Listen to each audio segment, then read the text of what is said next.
നമസ്കാരം മലയാളി വാർത്തയിലേക്ക് സ്വാഗതം.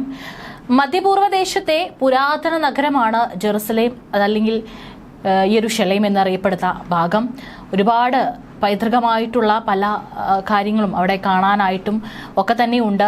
അവിടെയുള്ള ഫോട്ടോസൊക്കെ നമ്മൾ അടിച്ചു കൊടുക്കുമ്പോൾ വളരെ മനോഹരമായിട്ടുള്ള ഭൂപ്രകൃതിയും എല്ലാം തന്നെയായിരിക്കും നമുക്ക് കാണാനായിട്ട് സാധിക്കുക. അത്രയേറെ മനോഹരമായിട്ടുള്ള ഒരു സ്ഥലമാണ് ജെറുസലേം എന്ന് പറയുന്നത്. ഏതായാലും ഇപ്പോൾ പുറത്തു വരുന്ന വാർത്ത അത്ര ശുഭകരമല്ല. ജെറുസലേമിന്റെ പ്രാന്തപ്രദേശങ്ങളിൽ ഇപ്പോൾ കാട്ടുതീ പടർന്നു പിടിക്കുകയാണ്. തീ നിയന്ത്രണാതീതമായതിനെ തുടർന്ന് അധികാരികൾ കഴിഞ്ഞ 24 മണിക്കൂറിനുള്ളിൽ ഒരുപാട് ആയിരക്കണക്കിന് താമസക്കാരെയാണ് ആ മേഖലയിൽ നിന്ന് സുരക്ഷിതമായിട്ടുള്ള സ്ഥാനങ്ങളിലേക്ക് മാറ്റിയിരിക്കുന്നത്. തീ അണയ്ക്കുന്നതിനായി ഇസ്രായേൽ അന്താരാഷ്ട്ര സഹായവും തേടിയിട്ടുണ്ട്. ഇതുവരെയായിട്ടും ഇത്രയും മണിക്കൂറുകൾ പിന്നിടുമ്പോഴും തീ പൂർണ്ണമായിട്ടും അവിടെ അണയ്ക്കാനായിട്ട് സാധിച്ചിട്ടില്ല. ദുരന്തത്തിൽ ഇതുവരെ 13 പേർക്ക് പരിക്കേറ്റതായിട്ടാണ് റിപ്പോർട്ടുകൾ. പക്ഷേ ഇതുവരെയായിട്ടും ഭാഗ്യമെന്ന് പറയട്ടെ, ആരും മരണമടഞ്ഞതായിട്ടുള്ള റിപ്പോർട്ടുകൾ പുറത്തു വരുന്നില്ല. പക്ഷേ ആളുകൾക്ക് പരിക്ക് പറ്റിയിട്ടുണ്ട്. കാരണം ഈ പടർന്നു പിടിച്ചപ്പോൾ തന്നെ വളരെ വേഗത്തിൽ ആളുകളെ അവിടെ നിന്ന് മാറ്റി പാർപ്പിക്കാൻ അവിടുത്തെ അധികൃതർക്ക് സാധിച്ചത് തന്നെയാണ് മരണസംഖ്യ ഒന്നും തന്നെ ഉണ്ടാകാൻ ഇടയില്ലാതെ വന്നത്.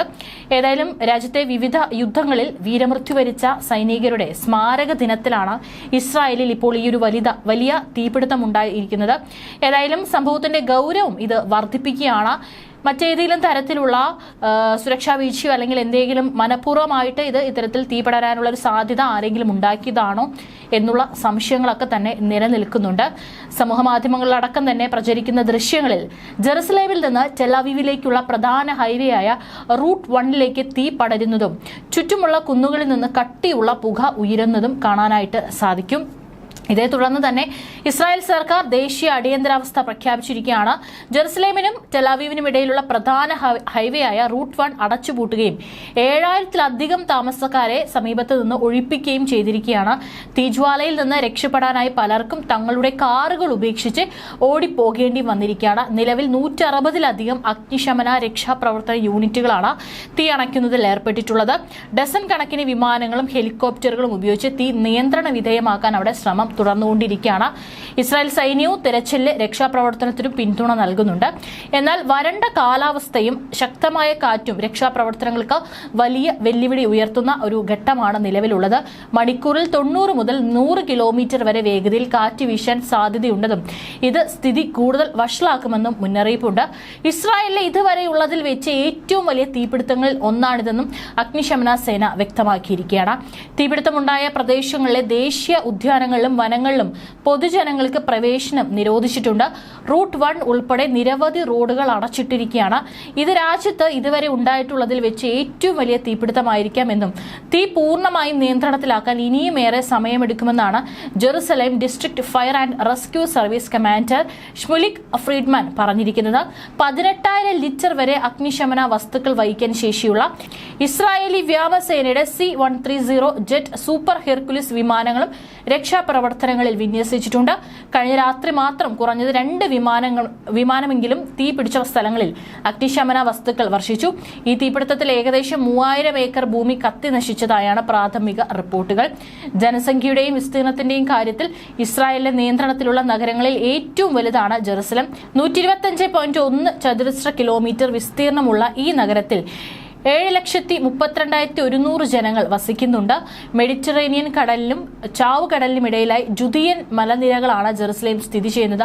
ആധുനിക ജെറുസലേം പുരാതന ജെറുസലേം നഗരത്തിന് ചുറ്റുമായാണ് വളർന്നിരിക്കുന്നത്. ഇന്ന് ഇസ്രായേൽ പലസ്തീൻ പ്രശ്നത്തിലെ കാതലായ തർക്കങ്ങൾ ഒന്ന് തന്നെ ഈ ജെറുസലേമിനെ സംബന്ധിച്ചാണ്.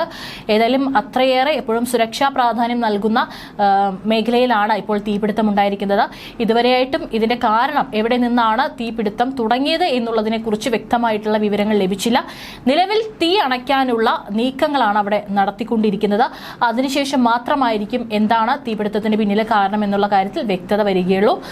1967 6 ദിന യുദ്ധത്തിലടക്കം ഇസ്രായേൽ പിടിച്ചെടുത്ത കിഴക്കൻ ജെറുസലേമാണ് വിവാദങ്ങൾ, എപ്പോഴും യുദ്ധങ്ങളുടെയൊക്കെ തന്നെ വിവാദങ്ങളുടെ കേന്ദ്രസ്ഥാനത്ത്. പലസ്തീൻകാർ കിഴക്കൻ ജെറുസലേം തങ്ങളുടെ തലസ്ഥാനമാണെന്ന് അവകാശപ്പെടുന്നു. ഇസ്രായേൽ സർക്കാരിന്റെ കേന്ദ്രമാണ് ജെറുസലേം. പ്രസിഡന്റ്, സെനറ്റ്, പാർലമെന്റ് മന്ത്രാലയങ്ങൾ, ഇസ്രായേൽ സുപ്രീം കോടതി എന്നിവയുടെ ഒക്കെ തന്നെ ആസ്ഥാനമാണ് ഈ പറയുന്ന ജെറുസലേം. മിക്ക രാജ്യങ്ങളും ജെറുസലേമിനെ ഇസ്രായേലിലെ തലസ്ഥാനമായി അംഗീകരിക്കുന്നില്ല എന്നാണ്. എന്നിരുന്നാലും ചില വിദേശ എംബസികളും നിയമനിർമ്മാണ സ്ഥാപനങ്ങളും 1980 വരെ ജെറുസലേമിലായിരുന്നു സ്ഥിതി ചെയ്തിരുന്നത്.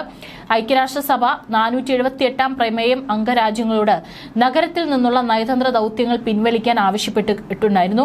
നഗരത്തിന്റെ കിഴക്കും പടിഞ്ഞാറ് ഭാഗങ്ങളിൽ ഇറ്റലി കോൺസുലേറ്റുകൾ നിലനിർത്തുന്നുണ്ട്. 2018 മെയ് മാസത്തിൽ അമേരിക്കയും ഗോട്ടിമാലയും 1980 ശേഷം ജെറുസലേമിൽ ആദ്യത്തെ എംബസികൾ തുറന്നു. ടെലാവീവ് യാഫോ പ്രദേശത്ത് താമസിക്കുന്ന നയതന്ത്രജ്ഞർ പ്രസിഡന്റ് അവരുടെ യോഗ്യതാ പത്രങ്ങൾ സമർപ്പിക്കുന്നതിനും വിദേശകാര്യ മന്ത്രാലയത്തിന് ബിസിനസ് നടത്തുന്നതിനുമായിട്ടൊക്കെ തന്നെ ഈ ജെറുസലേം മേഖലകളിലേക്കാണ് വരുന്നത്. പ്രധാനമന്ത്രിയുടെ ഓഫീസും മറ്റു നിരവധി മന്ത്രാലയങ്ങളും ഇവിടെയാണ് കേന്ദ്രീകരിച്ച് പ്രവർത്തിക്കുന്നത്.